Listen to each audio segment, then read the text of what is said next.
Assalamualaikum warahmatullahi wabarakatuh. Alhamdulillahirabbil alamin wa bihi nasta'in ala umuri dunya waddin. Amma ba'du. Anak-anak yang Bapak sayangi, yang Bapak cintai, sengaja Bapak membuat video ini yang dikhususkan bagi teman-teman yang tadi pagi tidak bisa hadir sanlat ya. Jadi terutama yang tidak bisa hadir sanlat ini silahkan untuk bisa menyimak video keterangan dari Bapak yang tadi pagi tidak bisa hadir ya ke sekolah, baik dalam keadaan sakit mungkin atau keadaan yang lain ya. Jadi supaya teman-teman tidak tertinggal ya. Dan Bapak minta juga tolong diisi juga absen Google Form-nya yang juga sudah Bapak sediakan di bawah video ini ya. Nah, jadi sekalipun teman-teman yang tadi pagi tidak bisa masuk ataupun tidak bisa PTM mengikuti kegiatan sanlat Bapak ya, baik yang laki-laki maupun yang perempuan ya, tolong ya, simak video penjelasan dari Bapak ini dan mengisi absen ya. Adapun materi yang Bapak sampaikan tadi pagi yaitu Bapak ambil dari buku ini ya. Mungkin teman-teman juga di rumah punya buku ini. Nah, ini ya. Bapak tadi pagi dari buku ini sudah menjelaskan yaitu tentang hukum-hukum dalam Islam sebagaimana yang Bapak wajibkan untuk kelas 5 dan 6 untuk supaya dihafal ini ya, ini yang ini. Nah, dalam Islam ini yang pertama dalam buku ini ya, dalam kitab kerukunan ini atau buku kerukunan Islam ini yaitu menjelaskan tentang mukallaf ya. Apa sih pengertian mukallaf itu? Mukallaf sebagaimana dijelaskan dalam buku ini adalah orang yang sudah baligh ya. Jadi orang-orang mukallaf itu adalah orang-orang ataupun orang Islam yang sudah bisa membedakan mana yang baik dan mana yang buruk ya. Yang tentunya harus menjalankan kewajiban yang Allah perintah dan harus menjauhi semua larangan yang Allah perintah itu ya. Atau kata lainnya adalah baligh. Mukallaf itu kata lainnya atau persamaannya ataupun sinonimnya itu adalah baligh. Atau dalam bahasa Indonesianya itu artinya adalah dewasa ini ya, dewasa.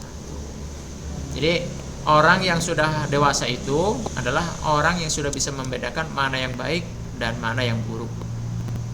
Atau dalam istilah pembahasan fikihnya ya, dalam Islam itu ada namanya fikih yang membahas tentang ataupun yang mengatur tentang kehidupan orang Islam, itu namanya fikih. Yang dinamakan kata dewasa itu adalah apabila dia laki-laki berarti sudah mengalami mimpi basah ya, ataupun sudah keluar mani, itu namanya dewasa ya. Ya tentu di sini sudah kelas 6 sekarang ya, ini sudah dewasa ya. Ataupun perempuan yang sudah menstruasi. Nah, teman-teman kan yang kelas 5 juga sudah ada yang sudah menstruasi ya. Apalagi kelas 6 juga sudah ada yang menstruasi. Itu artinya berarti sudah dewasa menurut peraturan fikih ya. Itu tentang mukallaf. Jadi pengertian mukallaf ini artinya adalah sudah dewasa ya. Atau dalam tanda lebih detailnya lagi sudah bisa membedakan mana yang baik dan mana yang buruk. Nah, jadi apabila kalian sudah bisa membedakan mana yang baik dan mana yang buruk, berarti kalian sudah wajib menjalankan perintah Allah dan sudah wajib menjauhi seluruh larangan Allah ya. Nah, apa saja kewajiban yang Allah perintahkan? Ya, tentu sudah tertera dalam rukun Islam ya. Dari mulai syahadat sampai melaksanakan ibadah haji bagi yang mampu ya. Adapun yang tidak mampu untuk melaksanakan ibadah haji, ya pengganti ibadah hajinya adalah sholat Jumat bagi laki-laki. Adapun perempuan, ya itu sebatas sampai rukun Islam yang keempat, ya. Tuh teman-teman ya. Jadi sekali lagi, arti dari mukallaf itu adalah sudah dewasa. Nah, besok teman-teman yang hadir ke sekolah, ya bisa dibawa buku ini ya, bisa ditanyakan apabila tidak paham. Kemudian yang kedua, hukum-hukum dalam Islam ya. ternyata hukum-hukum dalam Islam itu ada 5 macam, sebagaimana yang Bapak wajibkan untuk menghafal kelas 5 dan kelas 6 ya. Yang pertama wajib ya. Ya, kemudian yang kedua sunnah. Ya, teman, sunat sama ya. Kemudian yang ketiga haram ini ya. Kemudian yang keempat makruh ya. Yang kelima mubah. Nah, itu ya. Jadi sekali lagi, hukum-hukum dalam Islam itu ada 5 macam. Yang pertama wajib ini ya. Kemudian sunnah, kemudian haram, dan kemudian yang terakhir yang keempat maksudnya, maaf. Yang keempat makruh, dan yang terakhir adalah mubah itu ya. Apa sih pengertian wajib itu? Nah, ternyata wajib itu punya sinonim ataupun punya kata persamaan, ada kata lainnya ya. Ada kata lain dari wajib itu adalah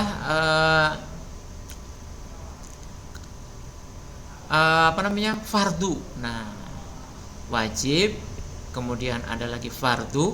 Nah, itu adalah persamaannya ya, persamaannya. Jadi kalau ada yang mengatakan wajib ya, atau mengatakan fardu, itu artinya sama ya.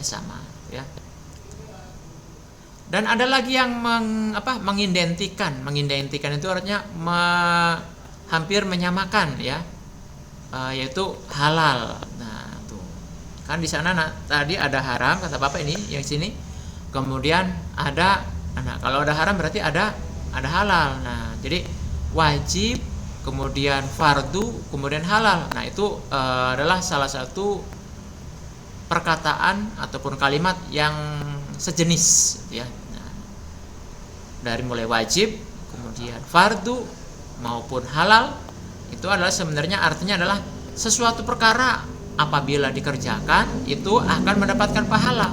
Tapi jika ditinggalkan maka akan dapat dosa. Ya, tuh. Jadi sekali lagi, wajib atau fardu artinya adalah suatu perkara yang dikerjakan itu akan mendapat pahala, dan jika ditinggalkan akan mendapat dosa. Nah, kalau halal, nah berbeda dengan halal. Nah, kalau halal itu adalah identiknya itu untuk sejenis suatu makanan gitu ya. Kemudian tingkah laku, tapi kita sering melihatnya kalau halal itu diibaratkannya adalah kepada yang sifatnya kepada makanan. Nah, itu ya. Nah, ternyata di sini sifat wajib itu punya anak lagi, ataupun punya 2 golongan lagi, ataupun dibagi 2 ya. Yang pertama ada wajib ain ataupun fardu ain ya. Nah, yang kedua ada wajib kifayah ataupun fardu kifayah. Nah, apa sih wajib ain ataupun fardu ain, dan apa sih wajib kifayah ataupun fardu kifayah itu? Nah, kalau wajib ain ataupun fardu ain itu adalah sesuatu kewajiban yang harus dilaksanakan oleh setiap masing-masing orang Islam ya.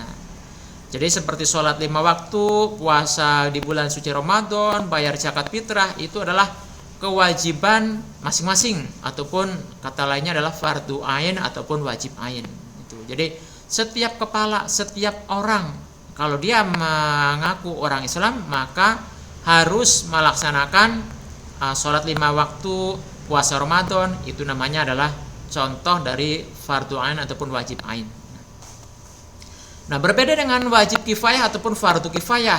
Nah, kalau tadi wajib ain ataupun fardu ain itu adalah masing-masing, tapi kalau fardu kifayah ataupun wajib kifayah itu adalah suatu kewajiban akan dianggap cukup ataupun dianggap sudah dikerjakan apabila ada yang melaksanakan dari sebagian orang Islam ya. Contoh, melaksanakan menyelenggarakan pengurusan jenazah, contohnya sholat jenazah tuh. Jadi apabila ada orang meninggal kemudian yang menyolatkan 1 orang, maka yang lainnya tidak berdosa ya. Tapi apabila ada jenazah tidak disolatkan sama sekali, padahal jenazahnya orang Islam ya. Ya, gara-gara orang Islamnya itu banyak dosa, Jadi orang-orang nggak mau nyolatin ya. Pak, itu mah nggak pernah sholat. Ya emang orang Islam tapi nggak pernah sholat. Maka nggak ada yang mau nyolatin. Maka semua orang Islam yang ada di tempat tersebut itu dianggap semuanya berdosa ya. Tapi apabila ada yang sudah menyolatkan sekalipun hanya satu orang, maka semua orang yang ada di lingkup ruangan tersebut ataupun daerah tersebut semuanya dianggap tidak berdosa. Itu ya. Jadi kalau kata lain dari Bapak, kalau wajib ain adalah kewajiban untuk setiap orang ya. Tapi kalau wajib kifayah itu kewajiban untuk semua orang tapi bisa diwakilkan ya. Jadi apabila ada yang melaksanakan satu orang, maka gugur semuanya. Tapi kalau tidak ada yang melaksanakan semua, tidak ada satupun yang melaksanakan dari fardu kifayah atau wajib kifayah ini, maka semuanya berdosa. Itu ya. Kira-kira teman-teman semuanya bisa membedakan dan bisa memahami ya. Kemudian yang kedua, tadi yang pertama yaitu wajib dibagi dua, yaitu wajib ain dan wajib kifayah. Yang kedua sunnah. Nah, sunnah itu artinya adalah sesuatu perkara ataupun tingkah laku yang apabila dilaksanakan akan mendapatkan pahala, tapi apabila tidak dikerjakan ataupun tidak dilaksanakan juga tidak mendapat dosa, itu ya. Contoh puasa Senin Kamis, sholat rawatib. Sholat rawatib itu artinya sholat yang dilaksanakan sebelum sholat fardu atau sesudah sholat fardu ya. Nah, ternyata sunnah itu ataupun sunnah itu dibagi dua juga ya. Yang pertama yaitu sunnah muakkad ya. Dan yang kedua sunnah ghairu muakkad ya. Sunnah muakkad ini adalah suatu perkara yang tidak wajib ya, tidak wajib. Tapi ini sangat dianjurkan ya, sangat dianjurkan. Artinya apa? Kata lain dari sangat dianjurkan ini artinya kalau kita tidak melaksanakan kegiatan ini, sunnah muakkad ini, maka kita dianggapnya itu sangat rugi ya. Atau kalau kita samakan dengan makanan ya, contoh kalau umpamanya ini suatu makanan ya, sunnah muakkad ini umpamanya contoh makanan, seolah-olah ini kita makan tapi hanya pakai nasi doang, nggak ada garam, nggak ada lauk pauk, nggak ada minum, hanya nasi tok ya, hanya nasi doang. Nah itu jadi tidak ada rasa nikmat ya. Makanya sunnah muakkad ini lebih diidentikan adalah, ada yang mengatakan salah satu ulama ataupun kiai, separuh daripada wajib katanya begitu ya. Memang tidak berdosa tapi separuh daripada wajib ya. Kalau begitu berarti hampir mirip wajib ya, bisa jadi begitu ya. Jadi kalau menurut Bapak sunnah muakkad ini apabila tidak dilaksanakan hampir mirip seperti kalau kita makan hanya nasinya doang, nggak ada lauk pauk, nggak ada apa, nggak ada minum dan seperti itu ya. Nah itu ya. Jadi kalau dalam buku ini terangkan sunnah muakkad ini adalah sunnah yang sangat dianjurkan untuk dikerjakannya. Contohnya seperti sholat tarawih ya, sholat hari raya baik Idul Fitri maupun Idul Adha, kemudian berkurban ya. Nah itu adalah sunnah muakkad, artinya sunnah yang sangat dianjurkan, yang besar manfaatnya ya. Kemudian ada lagi yang kedua yaitu sunnah ghairu muakkad. Nah kalau sunnah ghairu muakkad ini adalah sunnah biasa yang tidak sangat dianjurkan. Artinya iya dianjurkan tapi tidak sangat ya, biasa saja. Contohnya nih puasa Senin Kamis ya, kemudian sedekah ya, itu tidak sangat ya dianjurkan tapi tidak sangat dianjurkan. Tapi kalau sholat tarawih, sholat tahajud itu sangat dianjurkan. Kenapa? Karena pahalanya ternyata sangat besar. Berbeda dengan puasa Senin Kamis ataupun sunnah-sunnah yang lain ya, itu ya pahalanya biasa seperti itu. Ibarat kalau diibaratkan dengan makanan lagi, nah jadi sunnah ghairu muakkad ini ibarat kita itu minum susu ya, ataupun 4 sehat 5 sempurna. Kalau ini adalah 4 sehat ya, tapi kalau ini adalah 4 sehat 5 sempurna tuh ya. Ya ngerti kira anak-anak ya?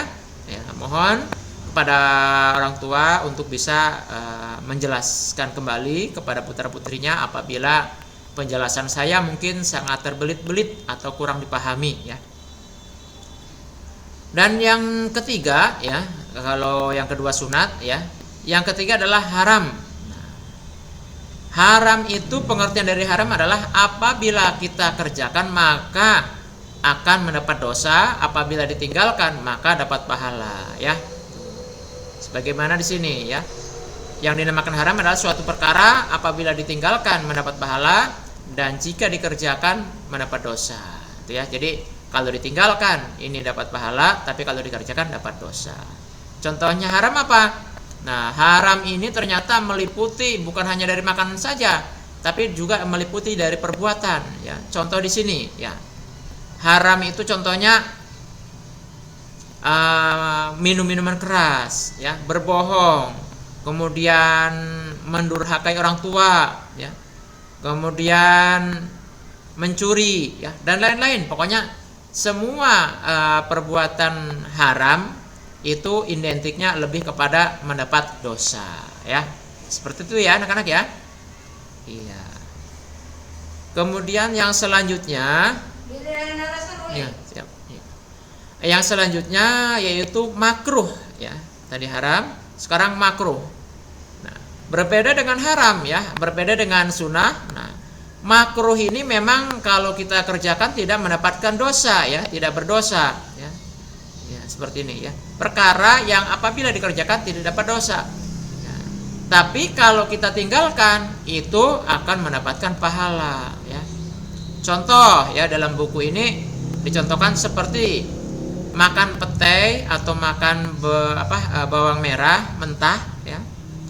Di saat kita akan sholat jamaah, mau Jumatan kita makan bawang mentah atau makan pete atau makan jengkol, ya otomatis kan bau ya. Nah, dan tidak sikat gigi lagi, langsung aja kita sholat Jumat ya. Atau kita mau kumpul-kumpul nih, mau musyawarah, mau belajar kelompok ya, atau mau kumpul-kumpul yang lain. Nah, kita makan yang bau-bau, kemudian tidak gosok gigi. Nah, itu adalah makruh hukumnya. Artinya perkara ini memang tidak berdosa, cuman dibenci ya. Sama siapa? Ya tentu sama teman-teman yang lain dan juga tidak disukai oleh Allah ya. Karena jadi ternyata kalau kita melihat perbuatan kurang disenangin, ternyata bukan hanya orang lain yang tidak senang, ternyata Allah pun tidak senang ya. Memang tidak mendapat dosa, cuman ya ternyata Allah juga tidak senang. Jadi kalau orang lain tidak senang, ya kita jangan membuat perkara yang orang lain tidak senang ya. Kalau kita tidak senang akan sesuatu hal baik dari perbuatan, makanan, ya jangan kita kerjakan, jangan kita makan. Nah, karena orang lain pun ternyata sama ya. Apa yang menurut kita tidak senangin, ternyata orang lain juga ada yang tidak senang. Contoh, ya, lagi puasa sudah air liurnya bau, meludah di depan teman kita. Nah, itu kan adalah perbuatan seolah-olah menghina. Padahal tujuannya tadinya hanya pengen meludah, ternyata di depan kita ada teman kita. Nah, itu adalah sifat yang kurang sopan, yang tidak disenangin oleh orang lain. Dan begitu pula kita kalau ada orang lagi puasa begini ya, air liurnya bau, meludah depan kita, kira-kira senang nggak kita? Ya itu ya. Jadi ibarat contoh seperti itu. Jadi kalau kita tidak senang, ya kita juga jangan melakukan perbuatan yang kita tidak senangi tersebut ya. Seperti itu kira-kira anak-anak ya. Jadi sekali lagi pengertian makruh adalah perkara yang apabila dikerjakan memang tidak berdosa, tapi dibenci oleh Allah dan juga oleh manusia, tapi kalau ditinggalkan itu dapat pahala. Dikerjakan memang tidak berdosa tapi dibenci, tapi kalau ditinggalkan itu kita dapat pahala. Itu pengertian makruh. Kemudian yang terakhir mubah. Nah kalau mubah ini berbeda sekali dengan yang lain, dari mulai haram, dari mulai wajib, dari mulai makruh dan sunnah berbeda ya.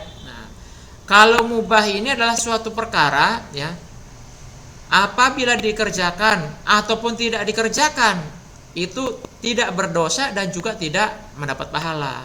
Artinya kata lain dari mubah ini, apapun yang akan kita kerjakan itu artinya boleh ya, sah-sah saja. Contohnya apa? Ya, contohnya makan, minum, ya, kemudian boci, ya. Apa boci? Ya, bopociang ya. Nah, itu boleh ya. Artinya kalaupun kita tidak melaksanakan ataupun kita melaksanakan, ya nggak berdosa dan juga tidak mendapat pahala. Karena itu memang tidak Allah perintahkan dan juga tidak Allah anjurkan ya. Ya, seperti itu ya. Atau kita mau main game, ya memang tidak berdosa ya. Dan juga tidak Allah anjurkan. Artinya tidak ada yang memerintahkan, juga tidak ada yang mengajarkan. Dan tapi juga tidak dilarang. Nah, itu mubah ya. Jadi sekali lagi pengertian mubah ini adalah suatu perkara yang sifatnya mau dilaksanakan atau tidak dilaksanakan itu boleh-boleh saja ataupun sah-sah saja dan juga tidak berdosa dan juga tidak mendapat pahala. Tuh ya anak-anak ya. Dan kemudian yang terakhir yaitu adalah pengertian dari syarat dan rukun ya. Dalam Islam ini ada istilah pengertian syarat dan juga ada pengertian rukun. Apa itu syarat dan apa itu rukun? Nah, di sini ya tolong dicatat yang tidak punya bukunya. Syarat adalah sesuatu yang harus ditepati sebelum mengerjakan sesuatu. Apa itu, Pak? Nah, contoh nih. Kalau kita akan sholat, baik sholat fardu maupun sholat sunnah ya, maka sebelum sholat maka kita harus menghadap kiblat. Itu adalah satu syarat ya. Artinya kalau kita sholatnya tidak menghadap kiblat, maka ya tentu tidak sah. Itu ketentuannya tidak sah, hukumnya tidak sah ya, ataupun haram ya. Kenapa? Karena tidak memenuhi syarat ya. Jadi kalau kita tidak memenuhi syarat, otomatis ya tidak sah ya. Atau kata lain tidak sah itu tidak sempurna ya. Ataupun kata lainnya tidak memenuhi syarat-syarat yang dianjurkan gitu. Ya memang ada sholat tidak menghadap kiblat ketika kita tidak mengetahui arah kiblat. Contoh kita ada di dalam hutan tersesat, atau kita ada di tengah perjalanan yang sementara kita tidak bawa handphone, tidak bawa kompas, tidak ada masjid, tidak ada musola di sana. Kemudian kita tidak tahu arah matahari ini yang timur sebelah mana, ya, yang barat sebelah mana. Artinya kita tidak mengetahui saja saat itu arah kiblat, maka kita bisa menurut keyakinan kita saja bahwa kiblat, oh kira-kira mungkin kiblat ke sana tuh, ya, oh mungkin kiblat ini ke sana. Nah, itu menurut keyakinan kita saja. Itu boleh ya. Memang tidak sesuai syarat, ya. Harusnya kiblatnya ke sana, ini dibalik ya. Nah, ke sini. Nah, karena kita tidak tahu. Nah, itu tidak melanggar syarat ya, ataupun boleh ya, artinya dianggap sempurna ya, dianggap sempurna kalau dalam sholat. Nah, itu. Tapi kalau kita mengetahui ternyata kiblatnya ke arah barat, kita tahu itu musholanya ngadep ke barat tuh, ke sana barat laut. Nah, kita ngadepnya ke timur. Nah, itu yang dipermasalahkan ya. Itu berarti tidak memenuhi syarat untuk sempurnanya sholat ya. Jadi sekali lagi, yang namanya syarat adalah sesuatu yang harus kita tepati sebelum kita mengerjakan sesuatu ya, atau identik dengan kata pengertian janji ya. Tuh, kan janji begitu kan? Yang namanya janji harus ditepati sebelum datangnya tagihan, ya enggak? Iya. Nah, itu hampir mirip dengan janji. Jadi syarat itu adalah sesuatu yang harus kita tepati sebelum kita mengerjakan sesuatu tersebut ya. Sesuatu tersebutnya ya contohnya sholat ya, dan contohnya zakat gitu ya. Tuh. Ya zakat, kita mau zakat fitrah, tapi zakat fitrahnya antar aja sudah Idul Fitri, ya tidak memenuhi syarat, itu namanya bukan zakat fitrah lagi. Terus namanya apa, Pak? Berubah jadi sedekah, infak sedekah, gitu ya. Tuh, ngerti ya? Jadi sekali lagi, yang dinamakan syarat adalah sesuatu yang harus ditepati sebelum kita melakukan sesuatu perkara tersebut ya. Contohnya sholat dan lain sebagainya. Itu yang pertama adalah syarat ya, pengertian syarat. Kemudian yang kedua adalah rukun ya. Nah, berbeda dengan syarat ya, memang sebenarnya hampir mirip. Syarat dengan rukun ini hampir berendengan ya, hampir berdekatan. Nah, cuman kalau rukun ini lebih lebih condong kepada sesuatu yang harus dikerjakan dalam sholat contohnya ya, dalam wudu contohnya. Nah, apabila tidak sesuai rukunnya maka tidak sah. Apabila tidak cukup syaratnya maka tidak sah. Nah, begitu. Nah, kalau rukun menurut buku ini adalah sesuatu yang harus dikerjakan dalam memulai suatu pekerjaan ya. Jadi rukun di sini berarti bagian-bagian pokok seperti membaca Fatihah dalam sholat, kemudian mengusap wajah saat wudhu ya, niat. Nah, itu adalah rukun ya. Jadi rukun ini adalah sesuatu ya yang harus dikerjakan, tapi suatu pekerjaannya itu sudah dikelompokkan ya, tidak seperti syarat ya, menghadap kiblat ya, kalau kita tidak tahu ya harap dimaklum. Tapi kalau rukun tidak bisa dimaklum ya. Kalau namanya rukun ketika wudhu contohnya, rukun wudhu contohnya ya, pertama niat, kedua membasuh muka ya, kemudian tangan, sebagian kepala ya, dan kaki. Itu tidak bisa ditawar-tawar. Pak, kalau saya mah gak membasuh kaki lagi saat wudhu, Pak, ya itu tidak bisa, karena sudah terkelompokkan dalam rukun wudhu tersebut ya, tidak bisa ditawar-tawar. Berbeda dengan syarat tadi ya. Kalau syarat kita ada pengecualian ya tadi. Kalau rukun ini tidak bisa ada pengecualian ya. Dan rukun wudhu juga harus beruntun ya, tidak boleh dibalik, mencuci kaki dulu baru kumur-kumur, tidak boleh itu ya.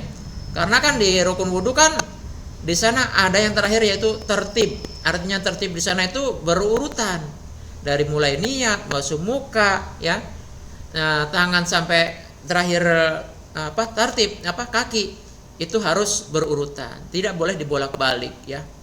Nah, itu rukun ya. Jadi perbedaan syarat dengan rukun, kalau syarat ini bisa ada pengecualian ya. Kalau rukun ini tidak bisa ada pengecualian ya, harus tetap dilaksanakan. Mau dia orang Islamnya Muhammadiyah, mau dia Islamnya PKS, dia Ahmadiyah ataupun apapun, rukun ini tidak boleh dirubah ya. Karena ini sudah ada dari sananya ya, di dalam Al-Qur'an pun sudah ada ya. Rukun wudhu, rukun sholat sudah ada ya. Itu ya. Nah, kemudian selanjutnya sah. Nah, tadi Bapak sudah ngomongin ya. Kalau sudah cukup syaratnya maka hukumnya dia sah ya, ataupun perkara tersebut sah ya. Kalau kamu sudah wudhunya sempurna maka wudhunya dianggap sah. Kalau kamu sholatnya sudah selesai maka dianggap sah ya. Apa sih sah itu, Pak? Artinya sah itu kita itu sudah mencukupi syarat rukun ya. Kita sudah mencukupi syarat dan rukunnya ya. Artinya sudah betul, sudah sesuai apa yang dianjurkan. Sholatnya sudah sesuai dengan anjuran ya. Kemudian wudunya sudah sesuai dengan yang diperintahkan. Itu namanya ya rukun, sah ya. Itu namanya sah ya.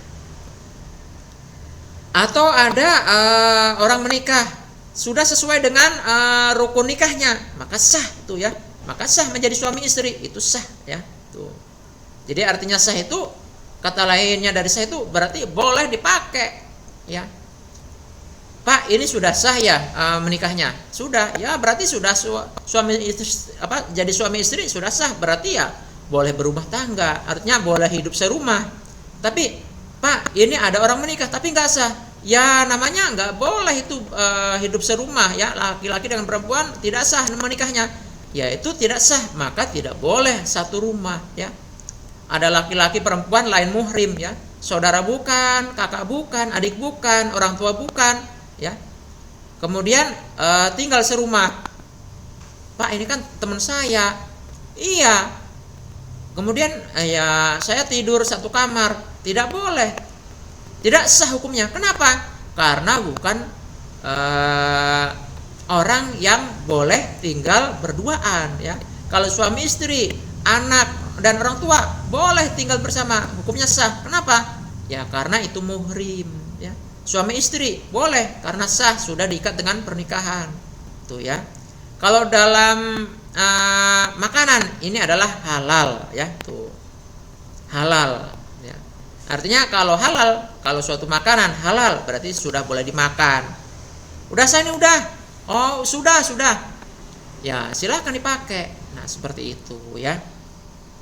Dan kemudian yang terakhir yaitu batal. Nah, artinya batal ini adalah sesuatu yang tidak cukup syaratnya ataupun syaratnya itu tidak terpenuhi. Contoh, kita wudu, ternyata wudunya ini tadi saya tidak membasuh kaki.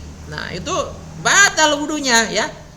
Atau tadi saya wudu tapi nggak niat dulu, batal itu wudunya. Atau saya sholat tapi nggak baca Fatihah, maka batal sholatnya. Kenapa? Karena Fatihah masuk rukun, ya, rukun ini. Maka temannya sah itu batal, ya. Temannya rukun itu syarat, ya. Nah, ini ya. Jadi temannya syarat itu rukun, temannya sah itu batal. Ngerti teman-teman ya? Itu harus saling berkaitan. Jadi ini berkaitan, ya, tidak bisa terpisahkan. Ya, jadi sekali lagi, yang namanya batal artinya adalah suatu perkara yang berarti syarat rukunnya tidak komplit, ya. Baik tidak komplitnya ini karena lupa ataupun batal karena sesuatu, ya. Contoh karena kita wudhu tadi kemudian BAB ataupun kencing ataupun buang angin, maka batal. Nah, makanya di sana kan ada yang membatalkan sholat, ada yang membatalkan wudhu. Kalau yang membatalkan sholat belum tentu membatalkan wudhu. Tapi kalau membatalkan wudhu, ya tentu sudah masuk sholatnya pun batal. Nah, begitu ya. Jadi kalau mamanya ini contoh nih, sholatnya batal ini. Kenapa? Karena tadi ketika sholat dia itu ngomong sama temennya, lagi sholat tuh Allahu Akbar. Kamu tadi main di mana? Padahal lagi sholat itu, ya. Nah, itu sholatnya batal. Tapi wudunya Pak, wudunya tidak batal, ya. Hanya sholatnya. Jadi nggak perlu wudu lagi Pak, enggak, ya. Karena yang batal hanya sholatnya, itu ya. Nah, berbeda dengan kalau batal wudu, udah Allahu Akbar, nah itu selain wudunya batal, maka sholatnya pun batal, ya. Maka harus ngulang, ya. Sholatnya, wudunya harus ngulang. Itu ya, ngerti teman-teman ya? Oke, jadi pengertian sah adalah cukup syarat dan rukun, ya, sempurna syarat dan rukun, ya. Kalau batal adalah sesuatu yang merusak syarat dan rukun, itu ya. Seperti itu ya. Jadi dianggapnya kalau batal itu tidak cukup rukun syaratnya. Baik anak-anak, mungkin ini saja yang dapat Bapak sampaikan mengenai sanlat tadi pagi, ya. Mungkin kalau tadi pagi ada yang tertinggal ini, ya, sah dan batal. Mungkin Bapak lupa tidak menerangkan. Yang tadi pagi ikut PTM juga boleh menyimak video ini, ya. Dan Bapak harap untuk dicatat yang ini, ya, dari mulai syarat, rukun, sah dan batal bagi yang tidak memiliki buku ini, ya. Nah, untuk besok hari Kamis, insya Allah Bapak akan membahas tentang sholat, ya. Apa itu sholat, rukun sholat apa saja, kemudian jenis-jenis sholat itu mana-mana saja. Insya Allah Bapak akan membahasnya khusus bagi putra, ya. Adapun untuk putri besok dikondisikan dengan Bu Rifa, ya. Baik anak-anak, mohon maaf atas segala hal yang mungkin mengganggu, ya. Dan saya juga terima kasih kepada seluruh orang tua yang sudah mendukung kegiatan sanlat ini. Karena Sunlab ini kenapa untuk tahun ini dihandle hanya dari guru agama, tidak dari guru kelas. Kalau yang sudah-sudah ini memang dihandle dari guru kelas juga. Karena saya sangat mengkhawatirkan untuk tahun-tahun sekarang ini ya. Kita ini anak didik kita, para orang tua ya, mohon bimbingannya di rumah juga supaya anak-anak kita ini minimal bisa mengetahui dasar-dasar Islam ya. Apa itu hukum-hukum Islam, apa itu sholat ya, apa itu rukun Islam, apa itu rukun iman. Minimal mereka tahu saja aja dulu ya. Adapun pelaksanaannya ya, kalau mereka sudah tahu, insya Allah nanti begitu mereka dewasa tentu akan merasakan bahwasanya itu adalah kewajiban saya sendiri, seperti itu. Jadi sekali lagi saya mohon dukungannya kepada seluruh orang tua ya, dan juga wali kelas di sekolah, supaya mari kita bimbing putra putri kita supaya untuk mengetahui minimal dasar-dasar Islam ya. Apa sih Islam itu? Kemudian apa yang harus dikerjakan oleh orang Islam ya. Ya tentu itu semuanya sudah termaktub di rukun Islam dan rukun iman ya. Apabila Bapak dan Ibu wali kelas ataupun Bapak Ibu orang tua di rumah mungkin kurang paham akan penjelasan saya, ya boleh nanti saya menjelaskan secara rinci. Kalau memang ada waktunya silakan Bapak Ibu orang tua atau wali kelas untuk mendatangi saya, atau Bapak Ibu orang tua di rumah bisa meminta tolong penjelasannya melalui Bapak Kiai atau Ustadz-ustadahnya di rumah untuk lebih mendetail menjelaskan apa sih dasar-dasar Islam itu ya, ataupun kewajiban orang Islam itu. Baik, terima kasih saya ucapkan. Mohon maaf atas segala kehilapan. Kebenaran memang datangnya dari Allah. Kehilapan, kealpaan itu memang pribadi milik saya selaku manusia yang banyak dosa. Mohon pengarahan ya. Kalau ada yang salah tolong saya ingatkan. Kalau ada yang benar ya terima kasih, silahkan untuk digunakan. Wal afu minkum. Wassalamualaikum warahmatullahi wabarakatuh.